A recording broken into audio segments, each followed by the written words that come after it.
Hello दोस्तों, कहानियों की बातों में आपका स्वागत है। आज फिर मैं आपको एक बहुत अच्छी कहानी सुनाती हूँ। अगर कहानी अच्छी लगे तो लाइक और सब्सक्राइब जरूर करें।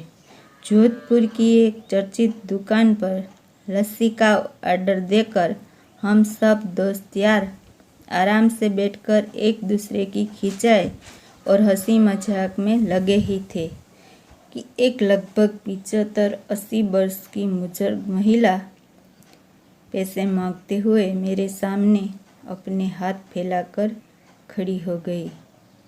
उनकी कमर झुकी हुई थी, चेहरे की झुर्रियों में भूख तैर रही थी, नेत्र भीतर को घसे हुए किंतु सजल थे।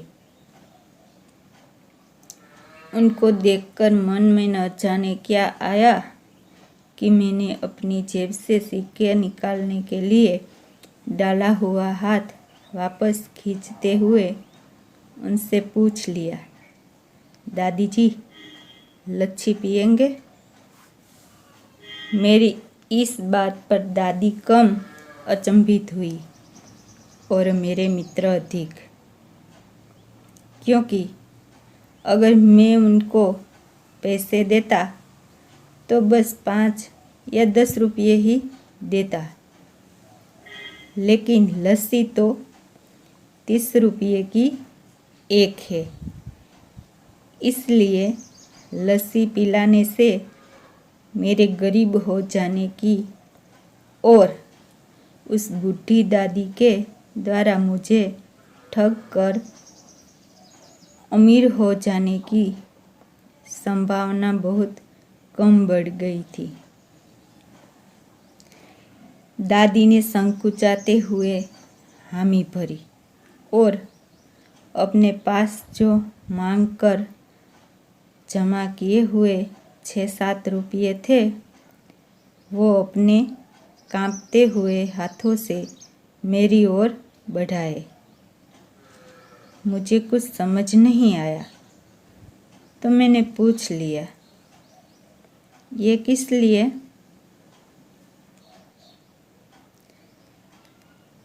इनको मिलाकर मेरी लस्सी के पैसे चुका देना बाबूजी।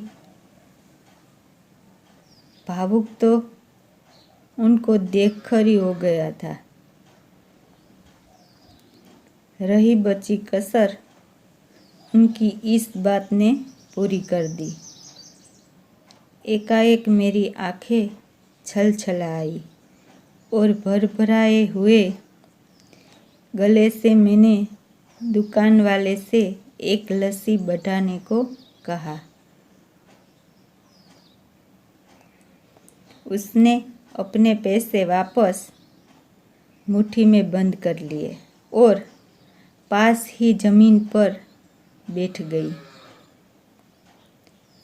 अब मुझे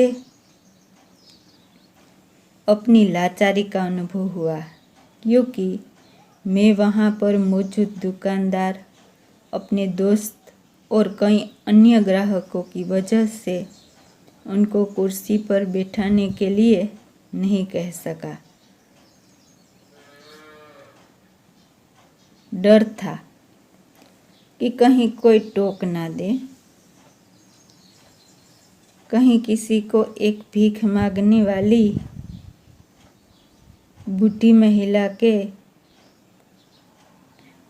उनके बराबर बिठाए जाने पर आपत्ति न हो जाए। लेकिन वो कुर्सी जिस पर मैं बैठा था मुझे काट रही थी।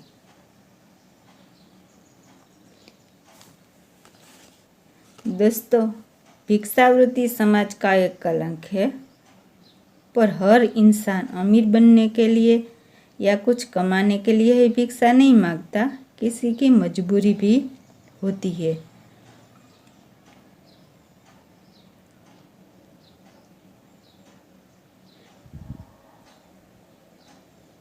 लस्सी कुल्हड़ों में भरकर हम सब मित्र और बूढ़ी दादी के हाथों में आते ही मैं अपना कुल्हड़ पकड़कर दादी के पास ही जमीन पर बैठ गया, क्योंकि ऐसा करने के लिए तो मैं स्वतंत्र था। इससे किसी को आपत्ति नहीं हो सकती थी। हाँ, मेरे दोस्तों ने मुझे एक पल घूरा, लेकिन वो कुछ कहते उससे पहले ही दुकान के मालिक ने आगे बढ़कर दादी को उठाकर कुर्सी पर बिठा दिया और मेरी ओर मुस्कुराते हुए कहा, हाथ जोड़कर कहा, ऊपर बैठ जाइए साहब। मेरे यहाँ ग्राहक तो बहुत आते हैं, किंतु इंसान कभी कभार ही आता है। अब सबके हाथों में लस्सी के कुल्हड़ थे और होठ पर सहज मुस्कुराहट थी। बस एक वो दादी ही थी जिनकी आंखों में तृप्ति के आंसू, होठों पर मलाई के कुछ अंश और दिल में सैकड़ों दुआएं थी। न जाने क्यों जब कभी हमें 10-20 रुपये किसी भूखे गरीब को देने या उस पर खर्च करने होते हैं, तो वो हमें बहुत ज़्यादा लगते हैं। लेकिन सोचिए कि क्या वो चंद रुपये किसी के मन को तृप्त करने से अधिक कीमती है।